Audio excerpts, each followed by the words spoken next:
बिस्मिल्लाहिर्रहमानिर्रहीम।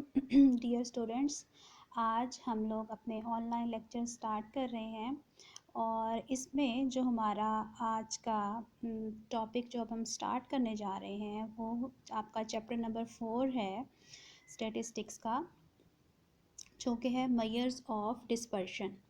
तो इससे पहले हम लोग चैप्टर नंबर 3 में मेजर्स ऑफ सेंट्रल टेंडेंसी पढ़ चुके हैं। ठीक है। So major of central tendency जो हैं वो हमें किसी भी डाटा के सेंटर के मुतालिक इंफॉर्मेशन प्रोवाइड करती हैं। ठीक है, एक पिक्चर प्रोवाइड करती हैं। अब जो हमने नेक्स्ट टॉपिक पढ़ना है वो मेजर्स ऑफ डिस्पर्शन है। तो जो इसका इंट्रोडक्शन होगा कि मेजर्स ऑफ सेंट्रल टेंडेंसी जो हैं वो हमें सेंटर फाइंड आउट करने में तो हेल्प करती हैं। Measures of central tendency help us to find the centre of data, लेकिन मेजर ऑफ सेंट्रल टेंडेंसी अकेली सफिशेंट नहीं होती किसी भी फ्रीक्वेंसी डिस्ट्रीब्यूशन या डिस्ट्रीब्यूशन के कैरेक्टरिस्टिक्स को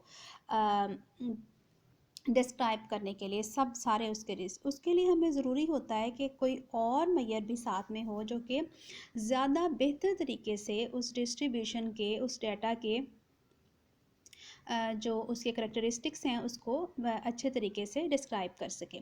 so major of central tendency के साथ साथ मेजर्स ऑफ डिस्पर्शन हैं जो कि इस काम में हमारी मदद देती हैं, इस काम के लिए यूज़ होती हैं। फॉर एग्ज़ाम्पल, ये आपके सामने एग्ज़ाम्पल लिखी हुई आ रही है। इसमें here are 2 sets of data showing the marks of students in a test.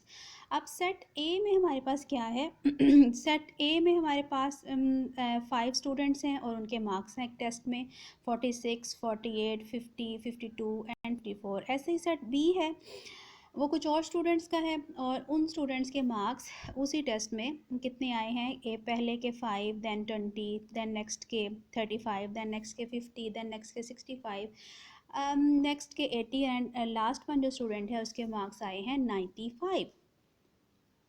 जबकि आप देखें कि उनका मीन जो है, उनका मीन x बार a वो भी 50 है। फर्स्ट सेट का मीन भी 50 आया और सेकंड सेट का मीन भी 50 आया, जो कि हमें फर्स्ट लुक में अगर हम जस्ट इस मेजर ऑफ सेंट्रल टेंडेंसी पर नज़र करें तो हमें ये पैगाम मिलेगा, हमें ऐसे समझ आएगी जैसे कि दोनों जो सेट्स हैं, दोनों जो ग्रुप्स हैं, ग्रुप ए और ग्रुप बी या सेट ए और सेट बी, उनके स्टूडेंट्स की कैपेबिलिटीज़ सेम हैं क्योंकि दोनों के एवरेज मार्क्स सेम हैं। हालांकि आप ओरिजिनल डाटा पे नज़र करें तो आप देखेंगे कि जो ग्रुप ए के स्टूडेंट्स हैं उनके मार्क्स तो उनकी एवरेज के बहुत क्लोज हैं, जबकि जो 20 सेट है उनके मार्क्स उनकी एवरेज से बहुत वाइडली स्प्रेड हैं। अब एवरेज 50 है, एक स्टूडेंट के मार्क्स हैं 5, एक के मार्क्स हैं 95, लेकिन एवरेज उस ग्रुप की भी 50 आई हुई है।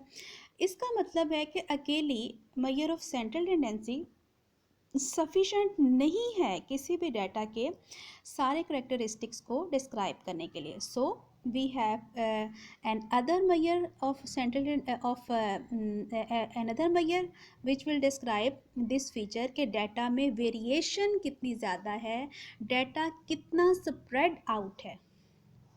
उसके लिए अब हम स्टार्ट करेंगे मेजर ऑफ डिस्पर्शन। डिस्पर्शन का क्या मतलब है? डिस्पर्शन कहते हैं स्प्रेड को, फैलाव को, वेरिएशन को। ठीक है, कि वैल्यूज़ कितने स्प्रेड में हैं, कितनी ज़्यादा वेरी कर रही हैं एक दूसरे से, उसको कहेंगे डिस्पर्शन या वेरिएशन। ठीक है।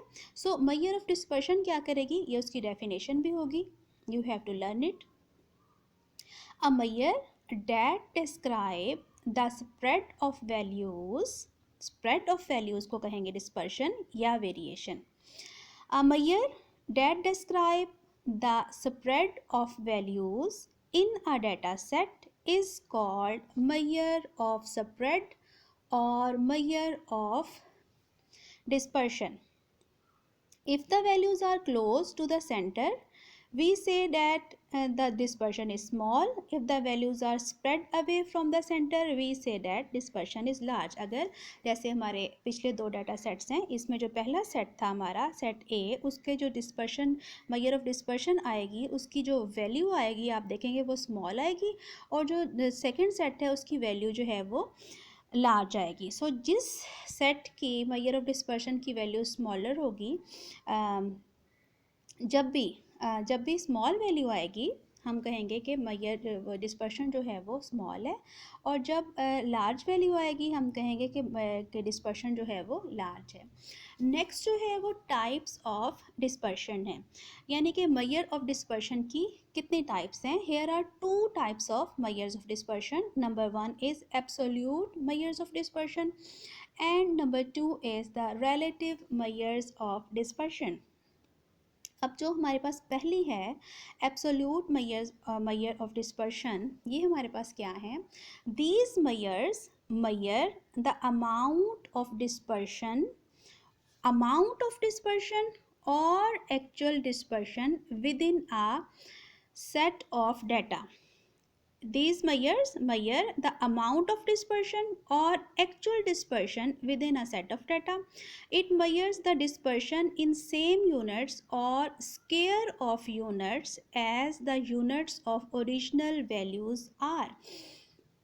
एब्सोल्यूट मेजर्स जो हैं, जो एक्चुअल डिस्पर्शन पाई जाती है, जो एक्चुअल स्प्रेड है वैल्यूज़ में, उसको मेजर करेंगी, उसको मेजर किया करेंगे, और इनका जो आंसर आएगा मेजर ऑफ डिस्पर्शन जो हमारे पास आएगी, उसका यूनिट भी वही होगा जो कि असल डाटा का यूनिट होगा, डाटा में यूज़ हुआ होगा. जैसे कि अगर आपके डाटा की वैल्यूज़ जो हैं, for example if the values और observations are in unit KG और किलोमीटर. फॉर एग्जांपल उनका यूनिट जो है वो किलोग्राम था, लेट्स से वेट्स का डाटा था और उनका यूनिट क्या था, किलोग्राम, या फिर डिस्टेंस का डाटा था और उनका यूनिट था kilometre.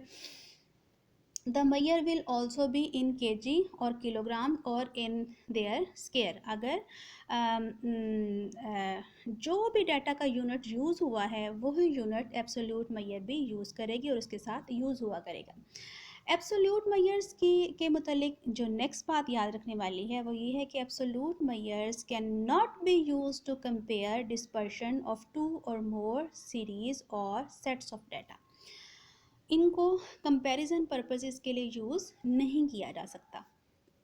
Main measures of absolute dispersion जो कि यूज़ होती हैं, they are number one range, number two quartile deviation, number three quartile deviation को ही सेमी इंटर क्वार्टाइल रेंज भी कहते हैं, number three mean deviation and the number four standard deviation और वेरिएंस. अब जो है सेकंड जो टाइप है जिसको मैंने बताया, हम क्या कहते हैं, रिलेटिव मेजर ऑफ डिस्पर्शन. जो रिलेटिव मेजर्स ऑफ डिस्पर्शन हैं, they measure the dispersion between the values relative to their average, या हम ये कह सकते हैं, और in other words it measures the degree of dispersion और वेरिएशन. ये क्या मेजर करेंगे, ये अमाउंट को, एक्चुअल अमाउंट को मेजर नहीं करेंगी, बल्कि डिग्री ऑफ डिस्पर्शन या वेरिएशन को जो है वो मेजर करेंगे. यूजली ये परसेंटेज या रेशो की फॉर्म में होती हैं कि डाटा जो है वो इतने परसेंट लेट से वो वेरी कर रहा है, 70% वेरिएशन है उसमें या 60% वेरिएशन है.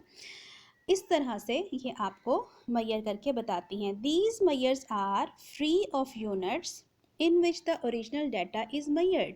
इनकी दूसरी ख़ास बात ये है कि इन मेजर्स में, ये मेजर्स जो हैं ये यूनिट्स को, जो कि ओरिजिनल डाटा का जो भी यूनिट होगा उसको ये यूज़ नहीं करेंगी.